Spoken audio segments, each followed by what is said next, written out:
Norbert's September special is 10% off their rainbow rocker. You guys, it's so cute and colorful. You're totally going to want one of these.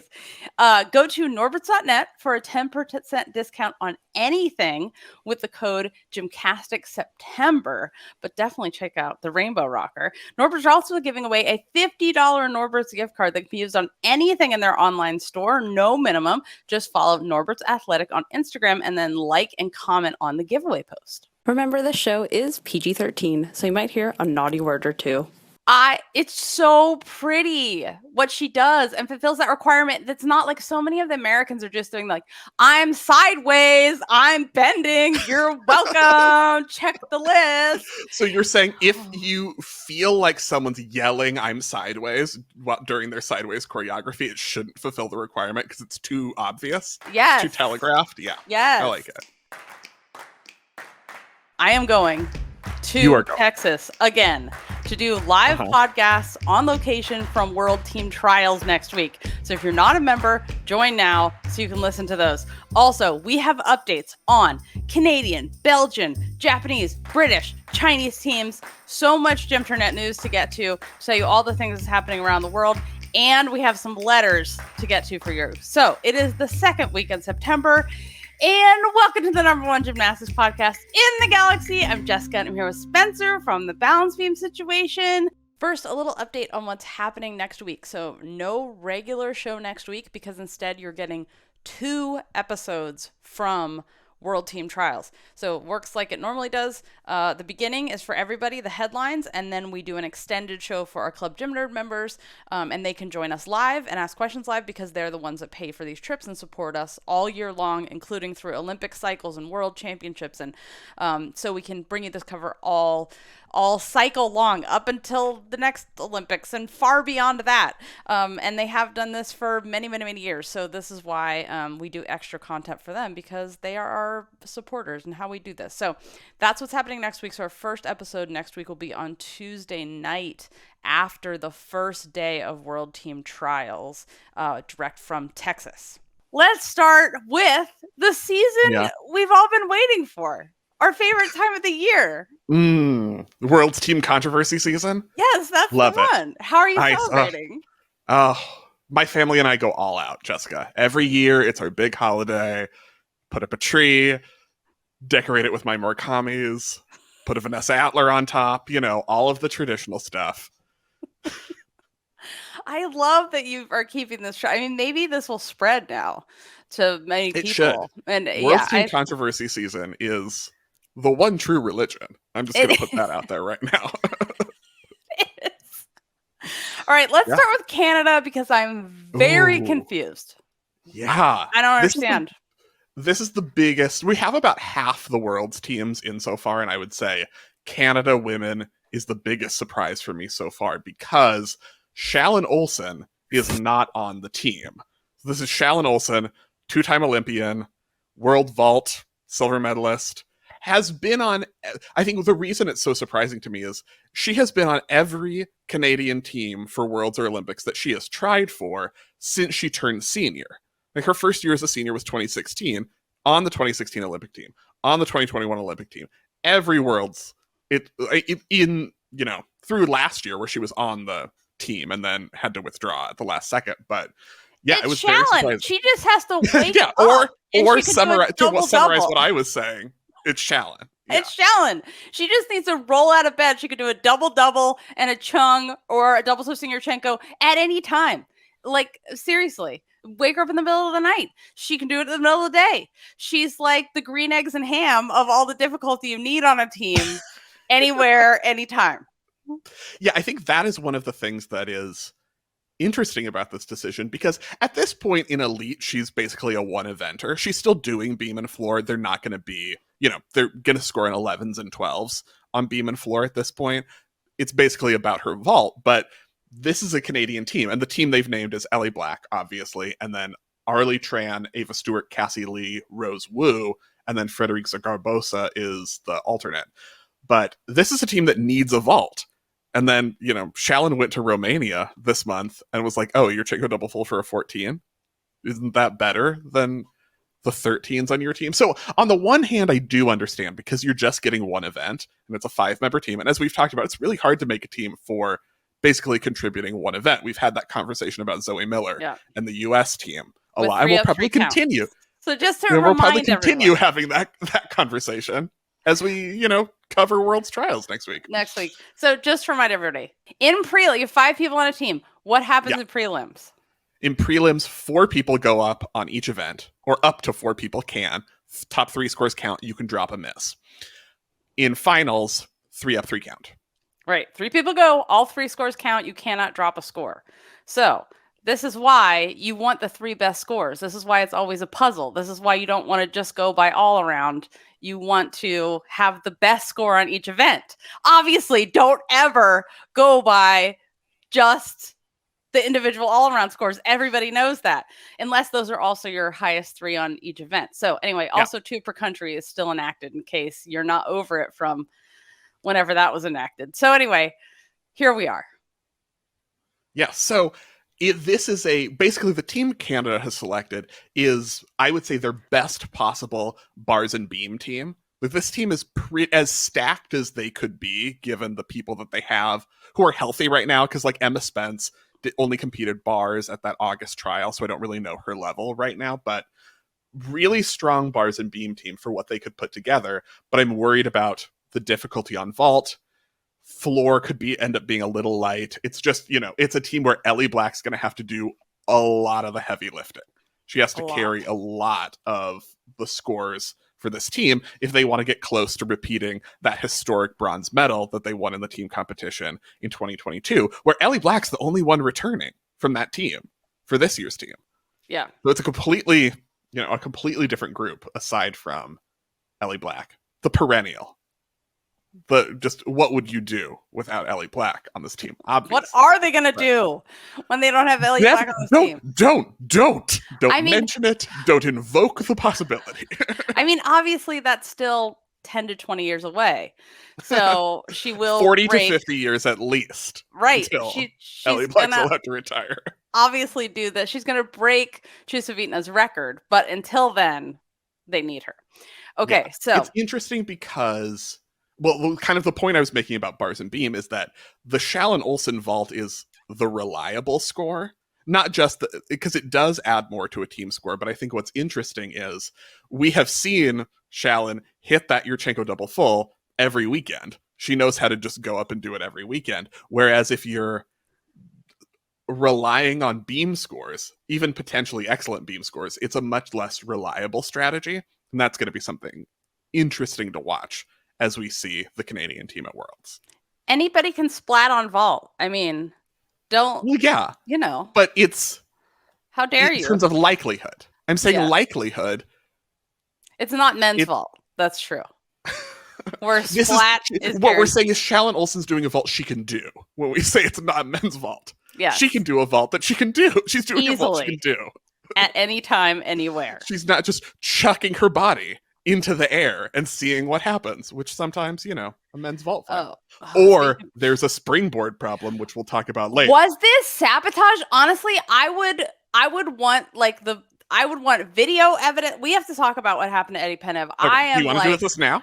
Yeah, let's do it. Because you seem pretty passionate. Honestly, we're going to go there now. Then we'll come back because I have things to say about Japan's women's team too. Okay, obviously. Yes, we have to get that, and we have to talk about what happened to Nina Derwael. Oh my God. Oh my, we have a lot, but you feel very passionate. Yes, I can hear the enthusiasm or opposite of enthusiasm in your voice. So we should talk about what happened at the Szombathely World Cup in Hungary this weekend, and with Eddie Penev in the men's vault final. So Eddie Penev competed for Bulgaria, competed for the United States, and he had a really scary vault where he almost hit his head and went directly into the table. And Eddie Penev is one of the great acrobats of gymnastics. You can throw him up in the air, he'll land on his feet. He's incredible, right? Great tumbler, great vaulter. So this was super weird. This is really weird for Eddie Penev.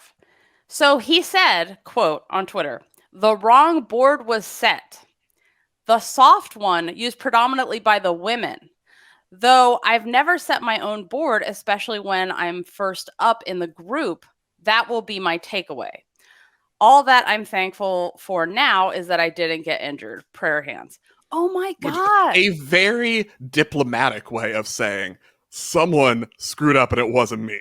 Because that's, not his responsibility to set the board. Very diplomatic. I mean, honestly. Yeah. I mean, his reaction afterwards. So he vaults. He's like, takes a moment to be like, oh, I'm okay. Okay, I'm okay. And then he immediately knew, like, that board was not correct. And he points to it, and then he looks at the boards that are there. And he's like, yeah, that was the wrong board. And then, unlike he does not have, like, a Horkina Diva moment about the Springboard, which I feel like he would have been perfectly entitled to have what I would have done. Like, walks away. But I'm like, yeah, that was not okay. Also, do you want to explain like why there are multiple springboards there and like what the difference between them is? Yeah, so I mean, it used to be that there was basically one springboard, but you could change in and out the springs. And then as we got the lowdown from Steve Butcher on why they stopped that years ago in our very first interview with him, because the springs would go missing often. And I think that is one of the benefits of going to these big competitions for, federations who maybe can't afford lots of springs, is they just take some home with them from the competition. So because so many springs were stolen, they basically made two different boards, like, so you have two options to vault with, but it's really rare for that board that he's saying that was put in for him to be used. And I mean, the soft one, which he refers to as the soft one, that's what's called, that has fewer springs. Yeah. Really, really unusual. So there, I mean, I guess it's there, but there must have been someone else is using it. But for your coach to put the wrong board in, I mean, you notice, like, it's a very, very he knew immediately. He was like, that is wrong. Right. That was wrong. It's a really weird mistake. And like the biggest thing, I mean, honestly, this is a strange thing to happen, because you worry about sometimes when you vault, like your setting being wrong, which can also kill you, literally. Like the actual distance of the board away from the horse, because everyone has that setting is different too, depend on how strong your jump is and your height. So that's what you worry about. But this is just really unusual and really scary to happen to him. So, I would want to go to the tape, and I would want to see what happened. I would want a full investigation. I would be very Horkina about it, that obviously the Americans came and put that board in and sabotaged. That's what I would say, because that's as Horkina does. That is what I would want to know. Was it sabotage? How did it happen? Or was it an honest mistake? Which also, I would never, whoever set that board, I would never let them near me again.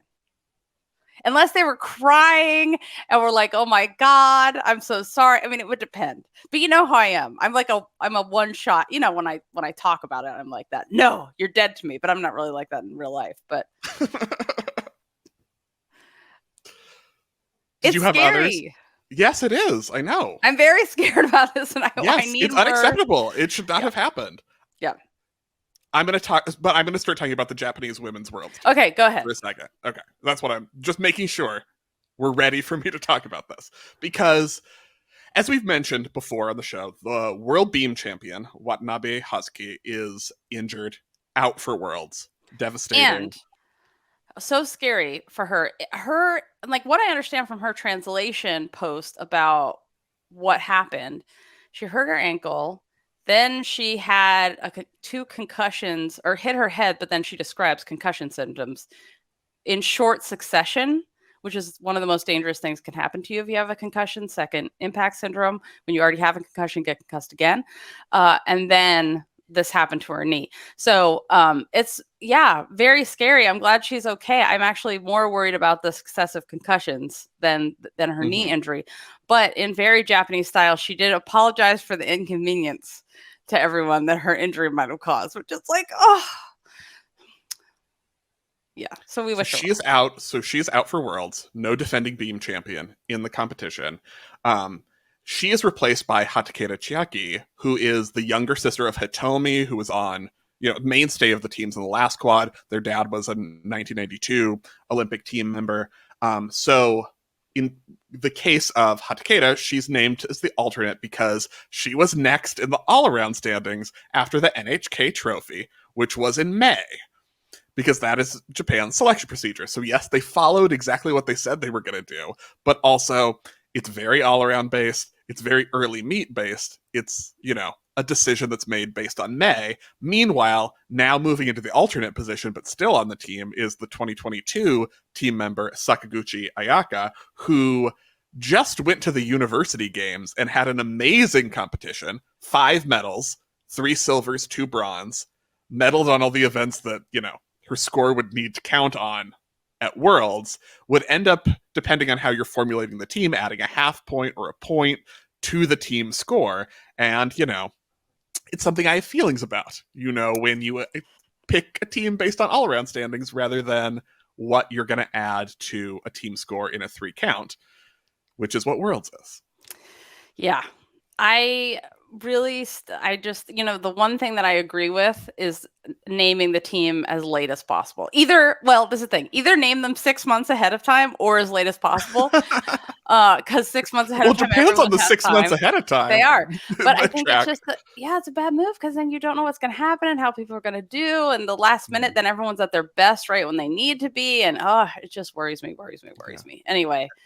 The counterpoint there is that it's also really exciting that Chiaki is making a team because she's been so close. And she was one kind of like Murakami, where the training videos when she was so little, where it was like she is doing ridiculous gymnastics and ridiculous skills, and we can't wait to see her be able to compete as a senior, yada yada yada. She's been always kind of right there, but never really had a score high enough in the all-around or on an event to get onto a team. So it's like she is finally getting her chance.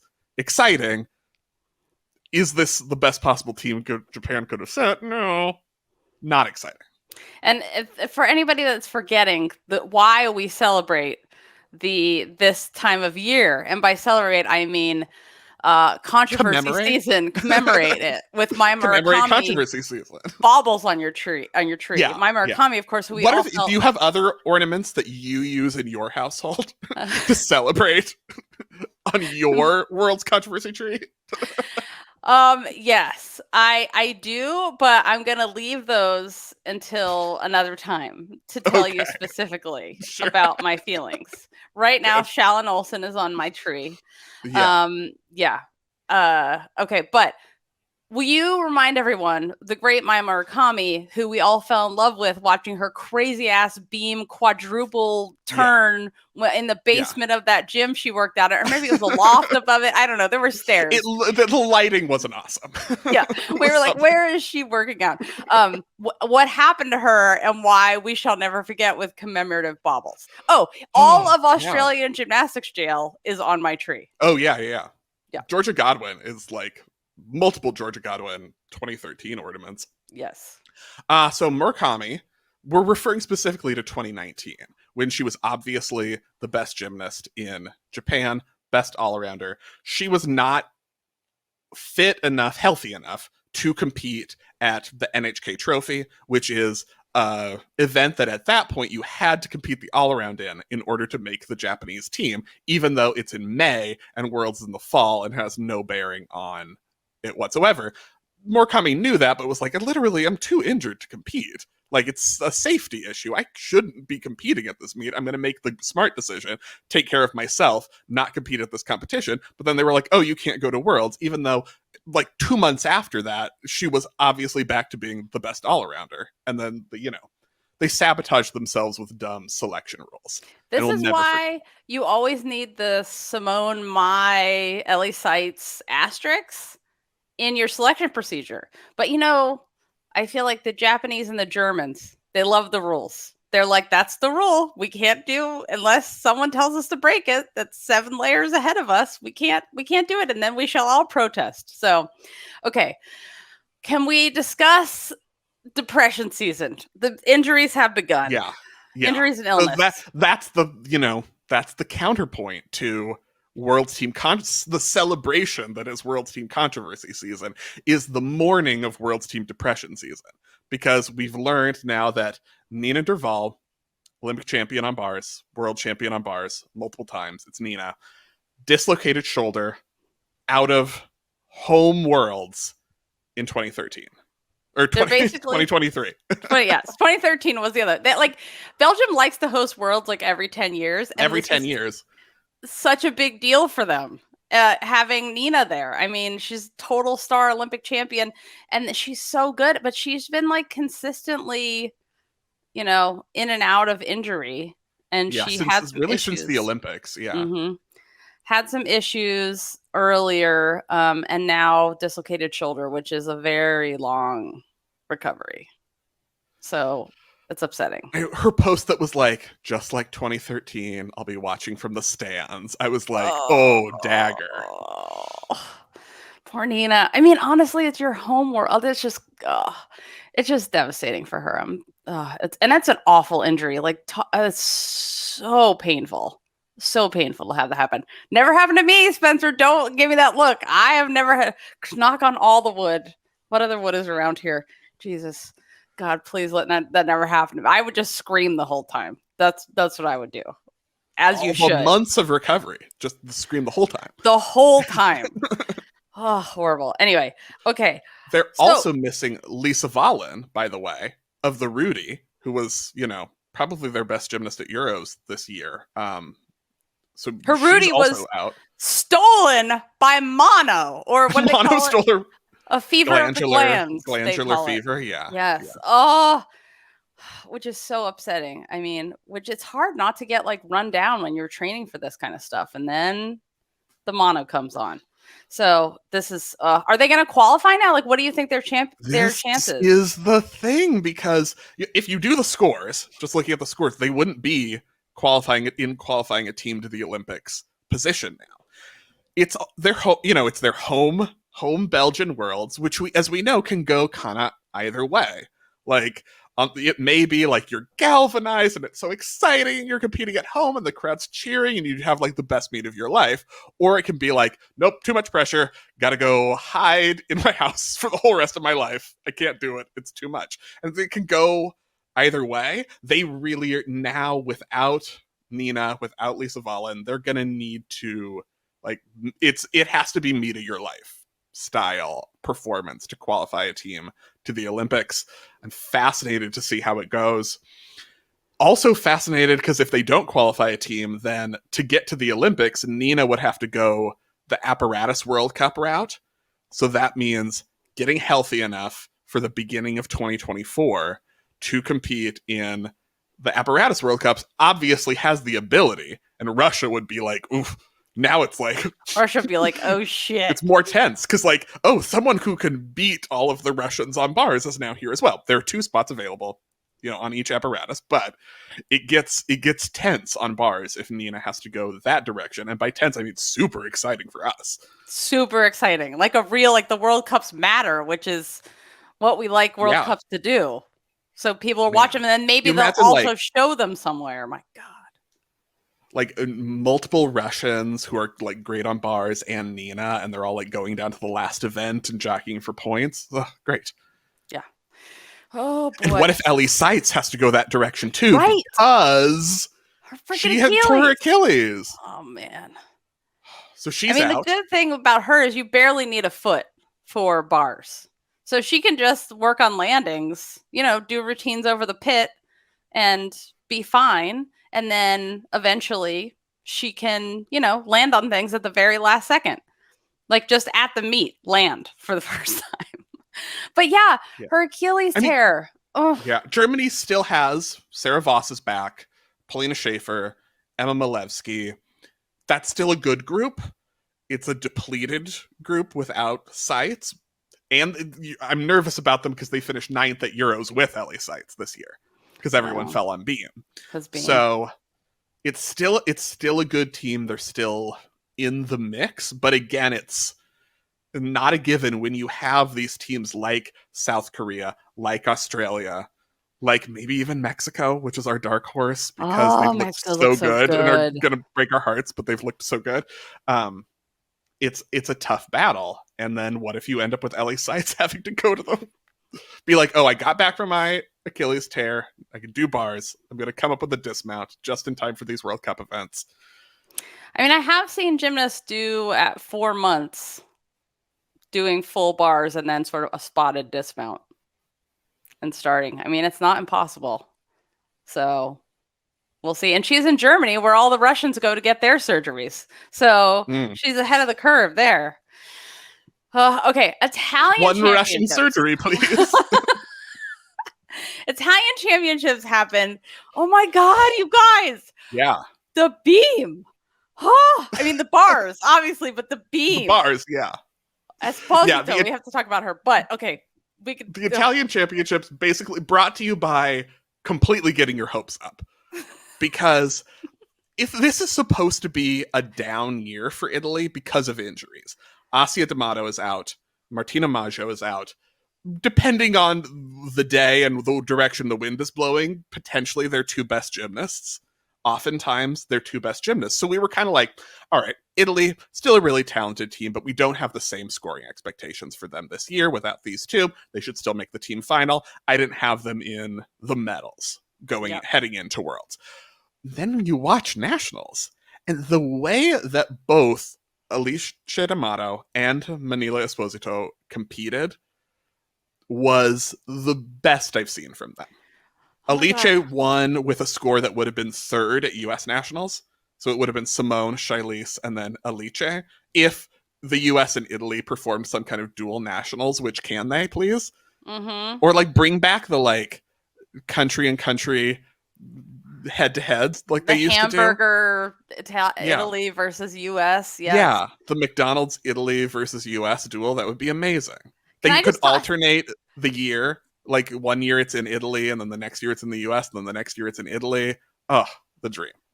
I am obsessed with Esposito's beam, her back handspring layout mount, her extension, or her flexibility. She does a freaking Valdez. Who can do a Valdez after age 12? I told you how shocked I was at anyone that could do a back walkover while watching everybody's warm-ups at U.S. Elite Championships. She does her front aerial split jumps to zone, which is compulsory. If you don't have that, you're not even trying to have a D score. Yeah. No.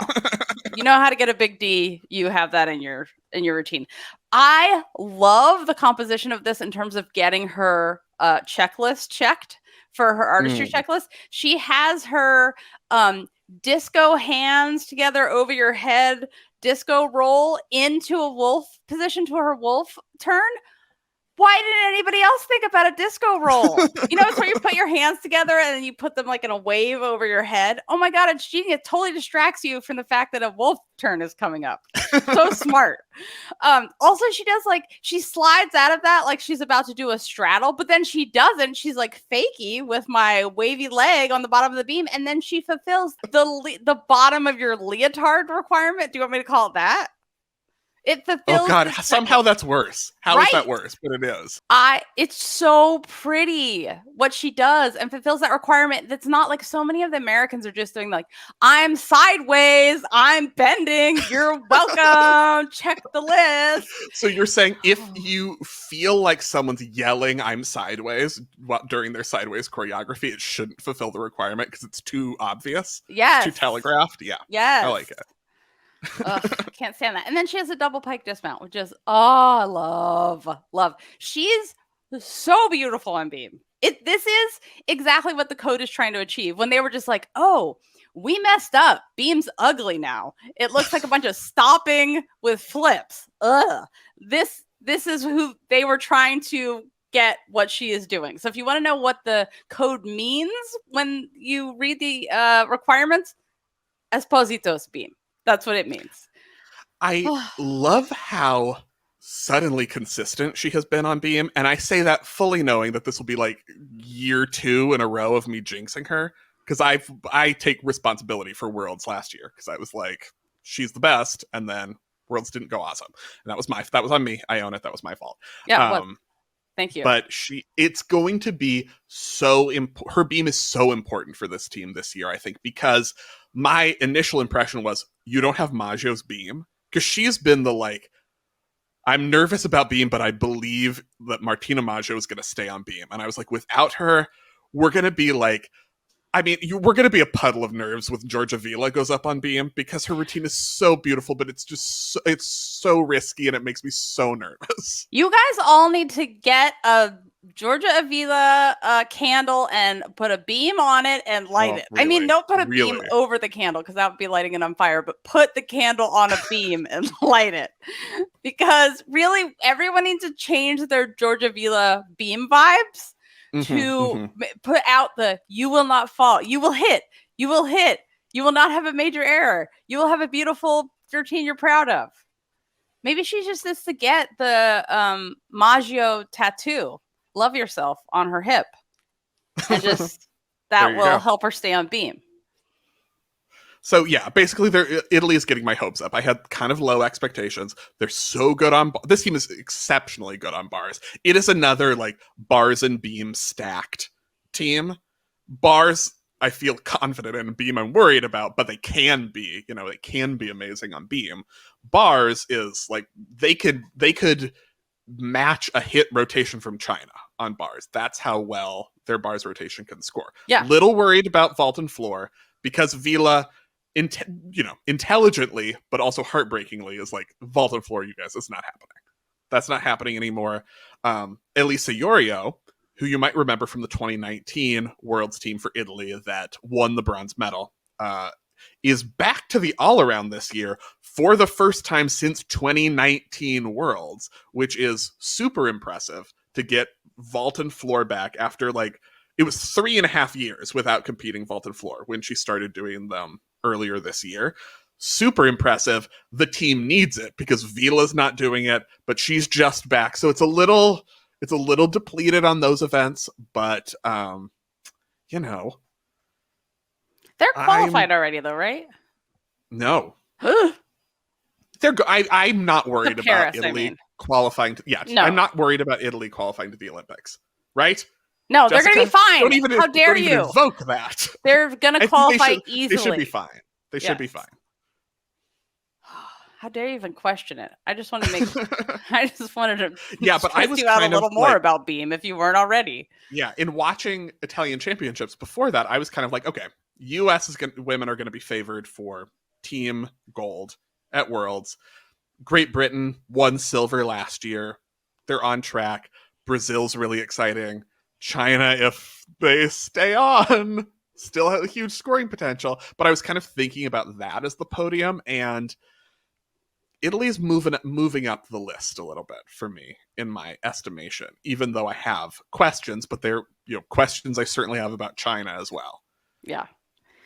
Let's talk about the British and the Chinese team selections and strategy, because I'm interested. We talked about this previously about the British team because Becky Downey had migraine during the trial. And so she was like, whatever they do, I don't even know how. I barely got through bars. So that's understandable.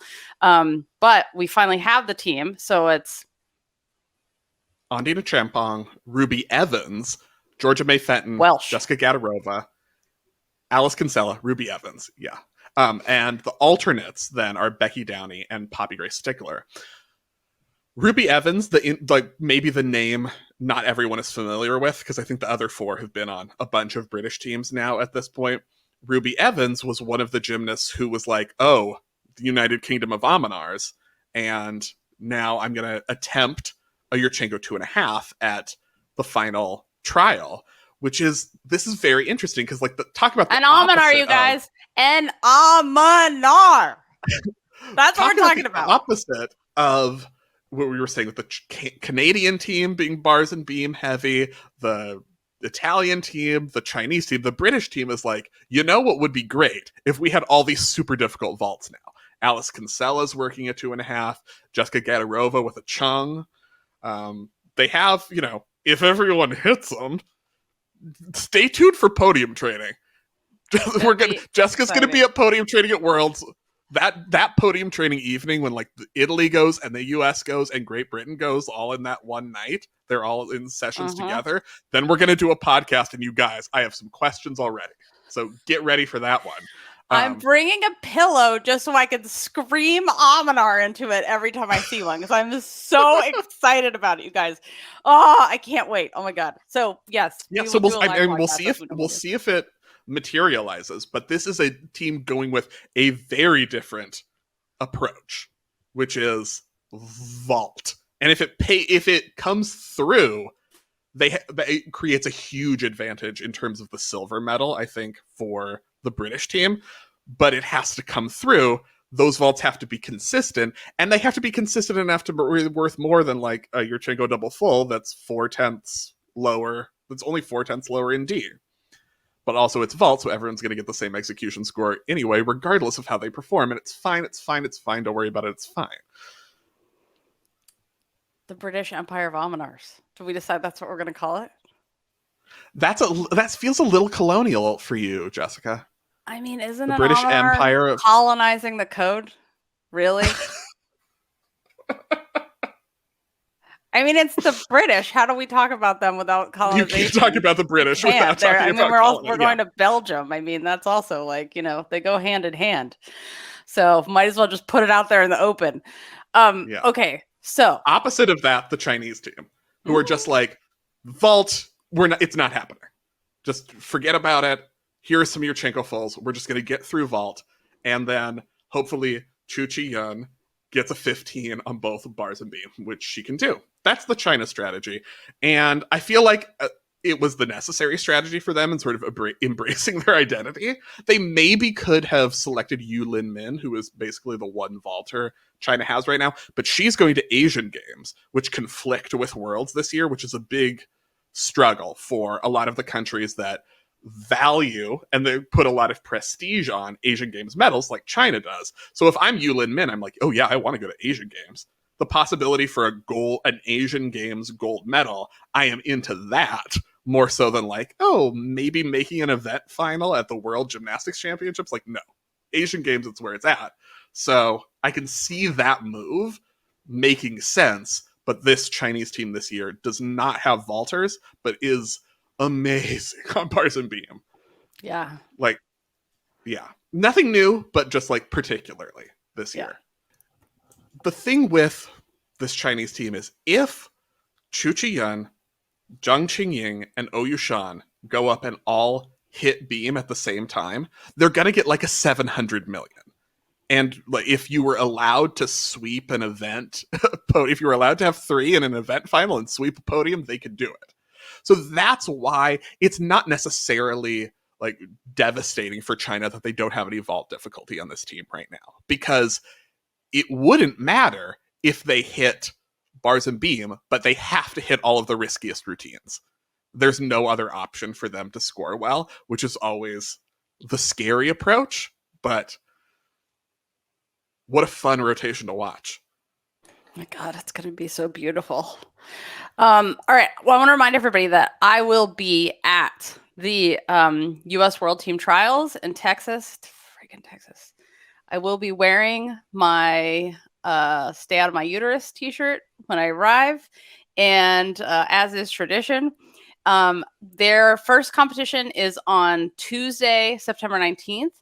And then the following day, they ask people to maybe repeat an event or 2 or 3. So then Wednesday they compete again, but not all around. And then they announce the team that night. So we'll do one on Tuesday the 19th and then Wednesday evening when they name the team, so we can talk all about it immediately. And I can tell you everything that happened. So if you're not already a Club Gym Nerd member, make sure you can join now at the GymCastic.com. Join the club tab. There's many different levels because you can get more stuff if you join at different levels. And we are giving away, once again, we're giving away a commission, a full commission episode to a Club Gym Nerd member like we did last year.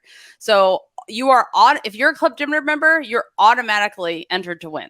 If you're an existing member, as long as your account is active, so go in and make sure your account is active, because a lot of people are like, I'm definitely, I'm active. I'm in there. It's fine. And then you don't realize that your account isn't active. So make sure you're active. And you can't buy these commission episodes anymore. Like, we don't do them. You can't just give us money and do them like we used to. So it's a full hour and a half on any topic that you want.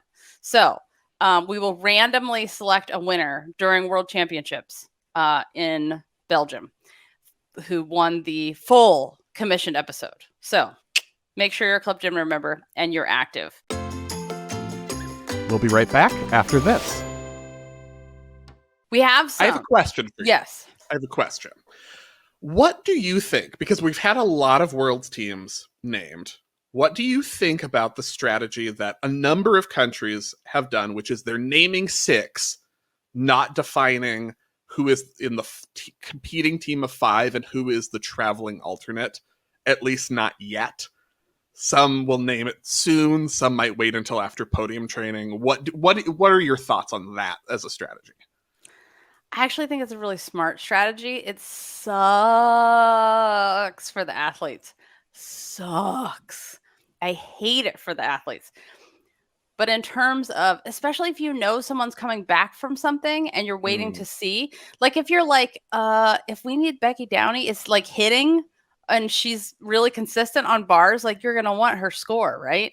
But if you have someone else that's like, oh, they're coming back, like a Suni, and you're like, if we can use Suni on beam and bars, she's competing. Like she's on the team. I don't want to. So I kind of think it's really smart, but I think it sucks for the athletes, and they should know that ahead of time. It shouldn't be this last minute thing. I feel somewhat agree with you, but it's very conditional on the situation being what you described, which is it's okay to wait and kind of not define that as long as you have a specific reason. Right. Like we are waiting for this person specifically to see whether they're going to be healthy and that's communicated to everyone. Yes. Like, this is what we're doing. And that's a hard conversation to have with one of the gymnasts where it's like, you're going to get knocked off the 5 if this other person is healthy. But those are also kind of the necessary conversations you have to have in the head coaching type position. Like you have to have, bad guy conversations sometimes. You have to be the one to say, you're the worst one of the 6 of you, but you say it nicer than that because that's why I wouldn't be good at this. You find I would be like, so your scores are the worst. But like a coach with emotional intelligence would do it like a good way. Like, right. And have those conversations like leading up to so that you're not blindsiding anyone. Because I feel like a lot of the hurt feelings and the anger also come when people feel blindsided by decisions they weren't prepared for. So if you've established expectations, way in advance and been just like kind and honest about them and clear, that can help. But yeah, if you have a specific reason, like we're waiting to see if this person can contribute, but because if so, we want them on the team. If it's just to be kind of like, don't get comfortable.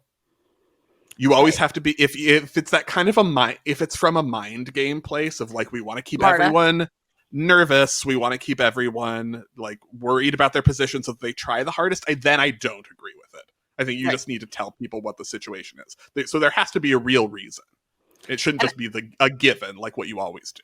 I think about Michaela Maroney in her interview with us talking about that and how horrible that was and like just constantly being so stressed out because you didn't know and never being able to be comfortable. And I think it is also, I feel like this should come directly to the athletes.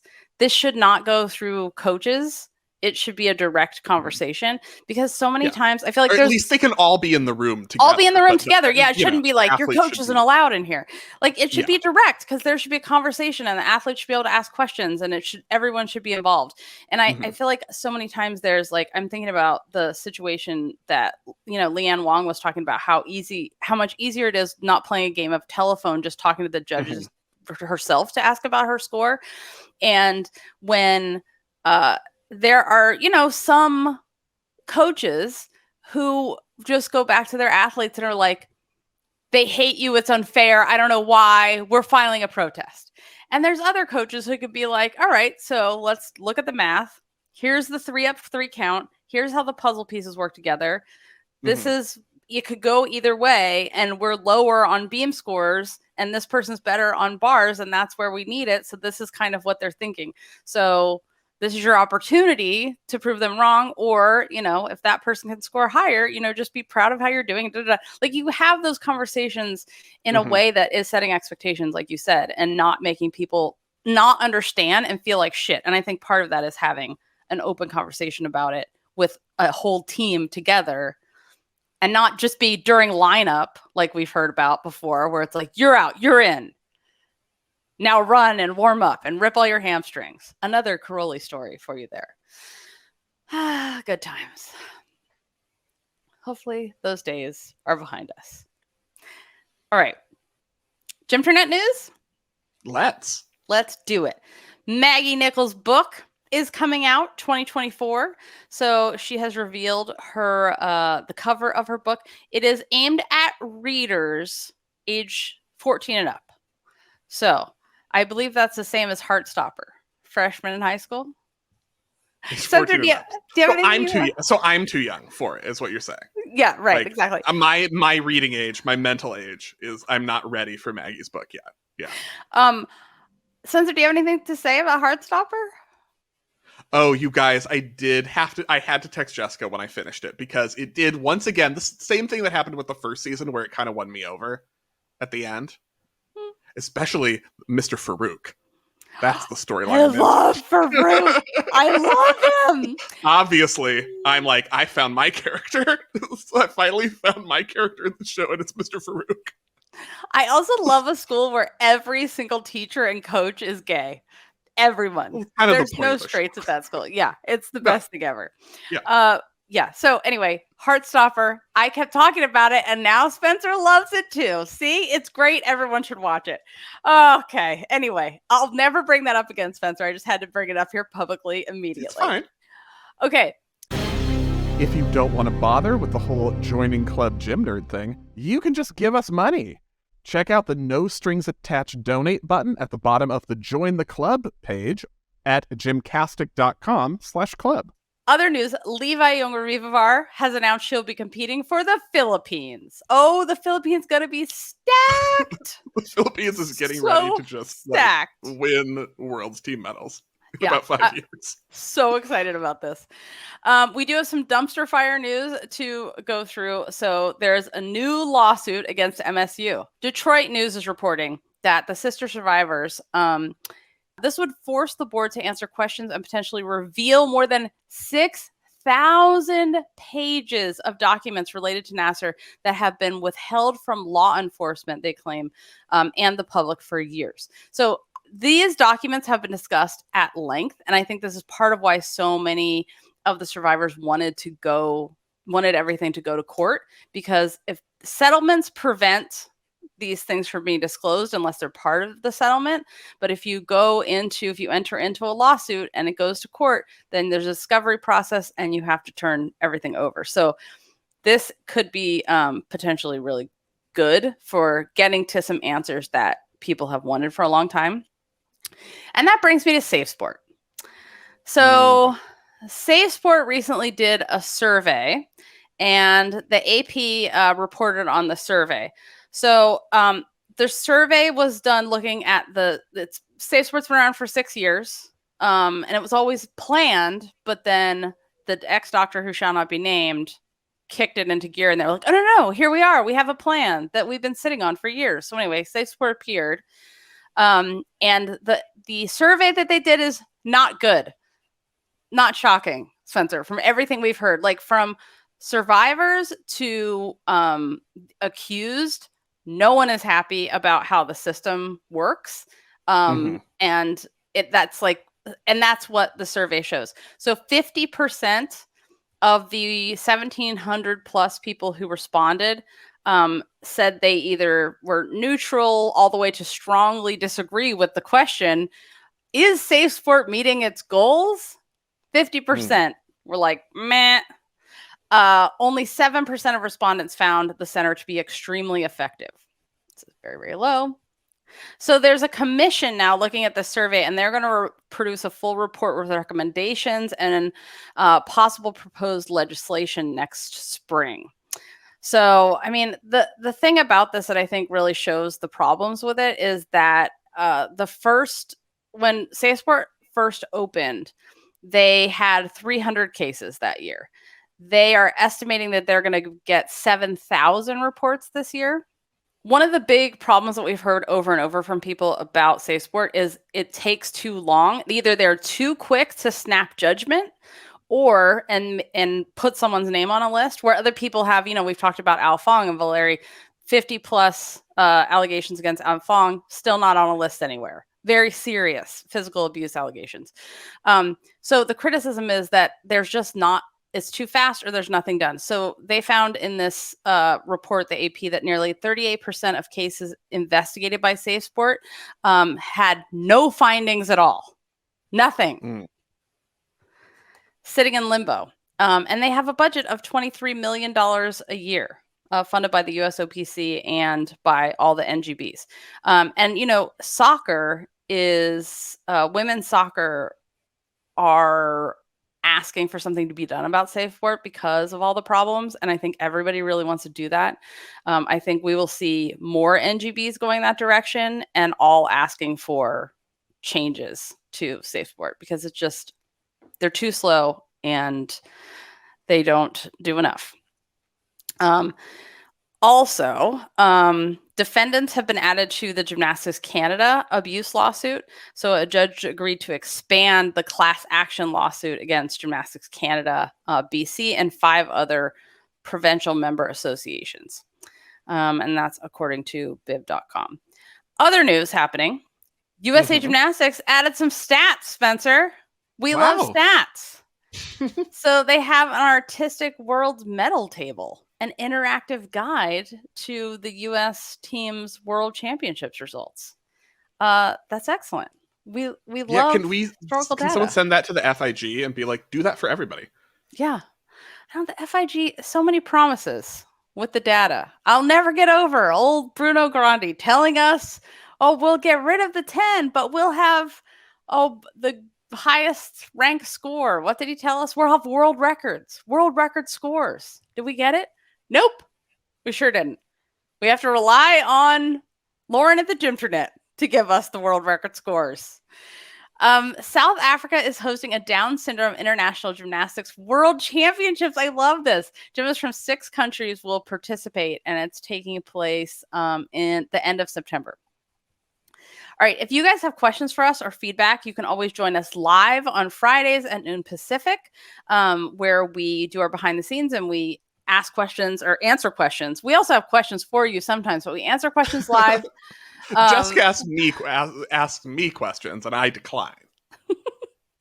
And it's a little more in depth. There's more cussing by me. A lot more if last week is any indication. Last week I was having none of it. I was like, yeah, I had 2 warnings to the beginning of that episode because that's how over that day I was. So yeah, it's fun, you guys. That's what I'm telling you. But if you have questions for us, you can join us there live, or you can put the questions in our forum, which is very active, and people always have tickets that they're ready to sell or get rid of or trade. And you can always email us at gymcastic@gmail.com. Okay, so this question, why are some vaults harder? Can you help me understand why a certain vault seems to be considered much harder than what seems to be an equivalent pass on floor? For example, in Elite, a Yurchenko double full is considered a really difficult vault, but a round-off back handspring double twist on floor is not that difficult for Elites. Same for the Yurchenko double pike versus a round-off back handspring double pike on floor. As someone who's never done vault before, it almost seems like you would have more time in the air to do the trick with the benefit of a springboard and block. Please help me understand. This is actually a really good question. I hadn't thought about that before. You answered your own question here. It is it seems like you'd have more time, right? Because you get to run really fast and jump off of something, but you're jumping off your hands and not your feet.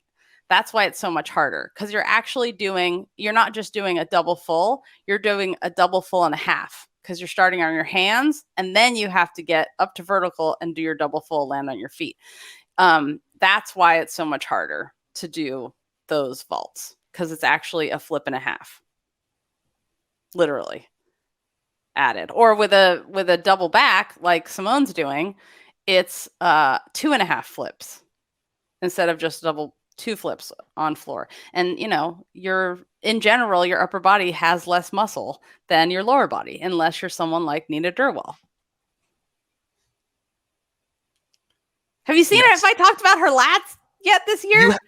Not yet this year, but in my life many times. All those swimmers wish they had her lats. My God. I mean, it's like some people are really good at the events they're good on because they spent a lot of time on them because they were in trouble all the time, like Lewis Smith, and that's how they got good, and they developed muscles for them. I don't know if she was born that way. Like, I'd like to see her whole family line up and like see everyone's lats and be like, oh, that's where the lats came from. Or her lats are like that because gymnastics made them so that she could do every skill on bars. Anyway, you guys, what came first, the chicken or the lat? That's what I want to know. Jessica's going to write a children's book about gymnastics biomechanics called "What Came First, the Chicken or the Lat?" Someday people are going to like do weird. You can already pick like the kid's sex and eye color and all of that stuff and weed out the things. I don't know if you can pick the eye color. I don't know if they probably do it, but anyway, you can weed out the things before you implant an egg. And soon it's going to be, we're going to have traits like, oh, we're going to have like little kids with giant lats or like huge calf muscles or like an extra jawline. I'm telling you, that's going to happen. It's going to be a thing. Just wait. But I take that back because we're not going to last that long because of climate change. So, speaking of which, I do want to mention this part just in case anyone's keeping track, we have reached the eugenics and the climate change portion of the podcast. The protest, there's been people disrupting events, sporting events, and also, like, I don't know if like throwing stuff on. Something happened at like the Louvre or something, right? There was some art thing that people disrupted. And that is a specific tactic that has been called for to draw attention to climate change. And I expect that to be ramped up and up and up and up like it was at the tennis that just happened. The protesters glued themselves to the floor so they couldn't just take them out. And I think that was like the second or third action that happened in the tennis this year. Because there was another thing where like some people ran onto the court. I wouldn't be surprised if this happens in gymnastics or at the Olympics for sure. It's going to happen. So look for more of that because how do you get the world to stop doing this and take action and actually make some decisions if you don't interrupt people's favorite sporting events when all the attention is on it? I'm surprised it hasn't happened at the American football yet because what's it called? Football. Because I just think everyone would get tackled. And also maybe the audience is not the same as those who are fighting for climate change. That's probably true. They have snipers. Did I dream about this last night? Why am I having deja vu? There's literally a sniper at the. I don't think you're going to snipe anyone. Compose your thoughts and pre-cancel yourself before you go into this and before you get halfway through an idea and then realize it might have been a dream. They only have. Maybe they have snipers all the time, but they have it at the Supreme Bowl. What's it called? Bowl of. You know what the Super Bowl is called. You're just pretending like you don't so that no one knows how much football you end up watching because of your husband. I only watched like 1 second this week because just to shame fact checker for watching college football. Ugh, disgusted. I was disgusted. Anywho, you guys. Russian Cup scores. Oh, did you see this? So gymnastics fan sent this in. Lestunova, 2 falls on beam, and Melnikova. So Lestunova got a 56.8 and Melnikova 53. So yeah. So what score so they were gonna give her like a 59 and then she fell twice and messed it up? Not necessarily. 8? She got a 58 before, so I can kind of see that. Lestunova had 1 fall for a 56. Melnikova had 3 falls for a 53. I mean, it's Russian Cup scoring, but like, that's reasonable, right? It's domestically within the realm of the world. I think it is because the scores they got before were at their other meets this year. You adjust for Russian Cup. Yeah. You have a little mental adjustment, but you know. Yeah. Yeah. For a hit meet from Melnikova can get a 57 at like a real competition right now. So and Lestunova's last hit meet was a 58.8 or something. It was, however, 58-3, something like that before. So, yeah. Russian Cup. I bet they had those sexy cats there. Sexy cat mascots. Sting mat deductions. Amber says, I loved seeing sting mats being used on floor during classics and again at nationals. I thought in the past there was a deduction for that. Is there a deduction for using the mat? If there is, does that mean the US feels it is more important to protect athletes by allowing a mat over taking a deduction? Can they use sting mats during international competition? So you can use all the mats you want. There's just a deduction for it. Or you can be Simone Onvald and accept the deduction for Laurent standing there.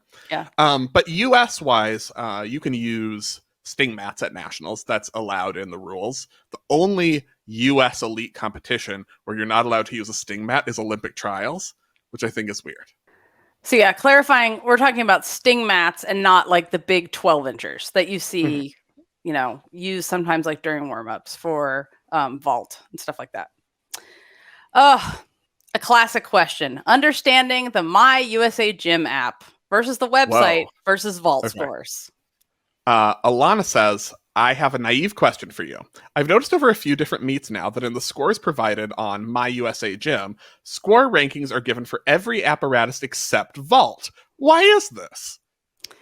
Because you have to do 2 vault in order to be scored for vault. Like you're only in the ranking if you did 2. So that's why no one else appears. My USA Gym app cannot handle the idea of having somewhere to put a second vault score. Which is a long-running frustration of ours. All these years. Also, it's like you need both. You need the app to get the E scores and D score full scores versus on the website you get something different. And it's like, they need to like marry these things because it is a great and super useful app, but it's also very frustrating. And this is their world team. Simone Shilese, Sky, Leanne Wong, Jordan Childs, Sunisa Lee. It could happen. Yeah. That could be. It's all what's Suni going to be able to do 2 days in a row at World Team Trials. Luckily, I'll be there to tell you. Reese Esponda on national team. You guys know Reese Esponda, who has the superhero acrobatic, all the flippy head spring, superhero landing pose, national champion on floor for juniors. That's what we're talking about.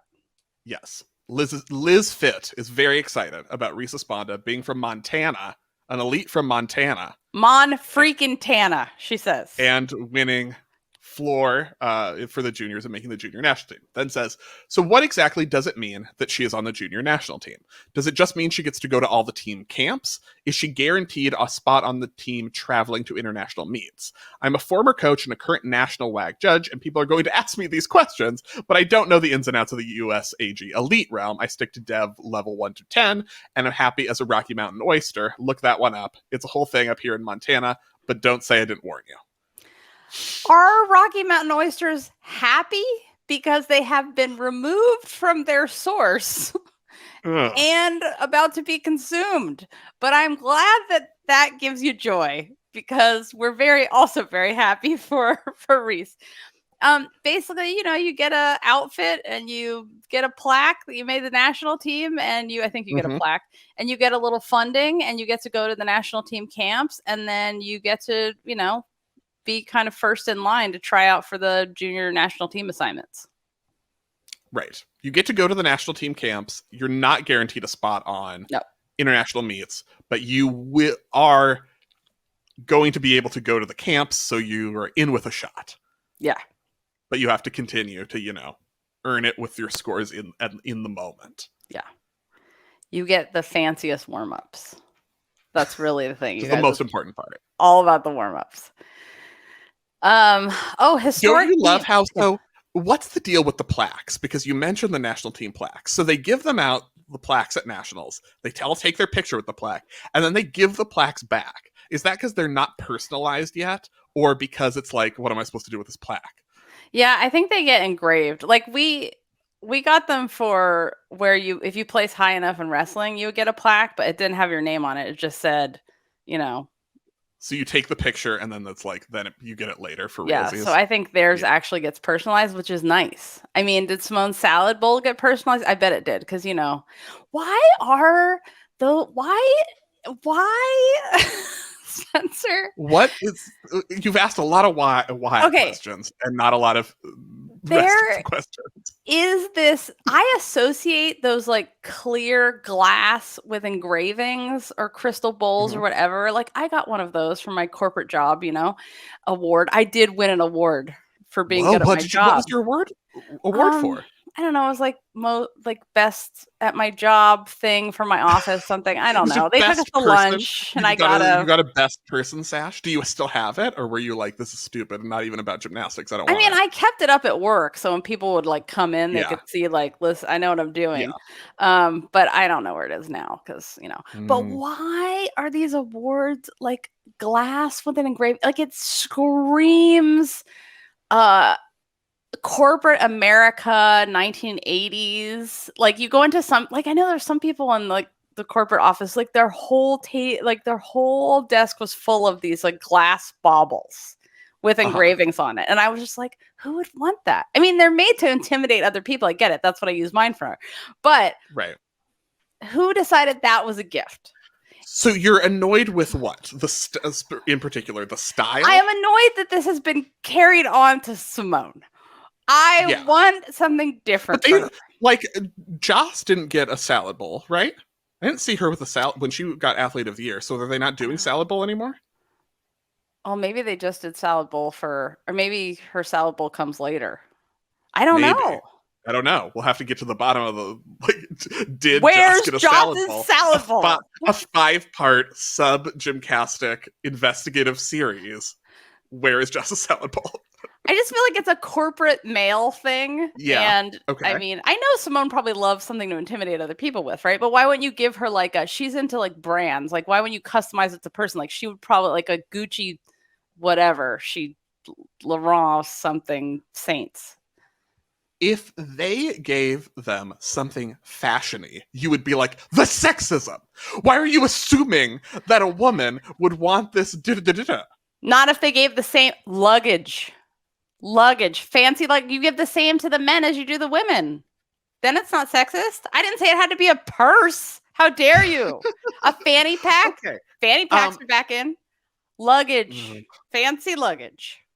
Here's your super lightweight idea. That's suitcase. One of your worst ideas. Only weighs 6 ounces. Luggage? That is the most boring thing possible. It's what not would even you give them, smartass? Since you have a better idea. I would be offended if someone gave me a Louis Vuitton bag of some kind. I'd be like, ugh. But well, yeah, they're really ugly. I do think they're all ugly. And really also, ugly. You're not paying me to advertise for you. So why would I buy something with your brand all over it? It's a scam. It's a scam. Should just end the episode there. It got really relevant at the end, and then they just started talking about bowls and scam. And then Jessica you scam have not come up with. Yeah, because I don't have one. I think nothing. I came up with baubles for my conspiracy tree. I mean, my people that didn't make the world teams and were not over it.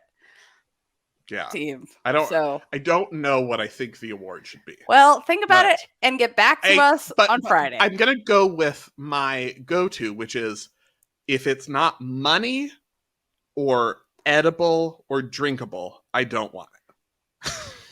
If it's not something that can help me travel, it should just be money, plain miles that never a salad bowl full of checks. Yes. How about that? Yes. I accept. Just make it money. I would like that so much more than any item that's just going to sit there. Also, people are already putting in their Belgian chocolate orders with us. And I'm like, oh, God, Belgian chocolate. Rejected. I don't like it, you guys. I mean, I'll try it. I'll try all the chocolate, but I haven't met any Belgian chocolate I like yet.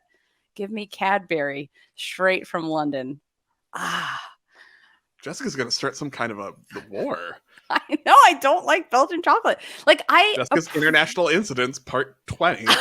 I appreciate that it's a fine chocolate and that it has a high percentage of boobity boobs, but I just don't prefer it. It's not for me. It's too fancy. Like, when you go to a fancy dinner and then you're like, bleh, this is gross. Can I have some fries? No, that's more of a you thing to have happen. But I have been with you when you've had that happen. Okay. Anyway, historic teams. Steven says, strong possibility that the men's and women's teams for the U.S. will be composed of all people of color. Such a far cry from the teams of the 80s. Yeah, that almost happened with the men. There's only one. I've already forgotten the men's team. It's like, wait, who's on the men's team? Well, I can only remember Asher, Yule, Fred, Coy, and one of Paul Judah. And Paul Judah. Paul Judah. Yeah, Paul Judah is who I'm thinking of. I'm very impressed for because the Paul Judah Revenge Tour. Okay. Is there another? Oh yeah, I wanted to get to this one. All right. Switch full versus a turgite full.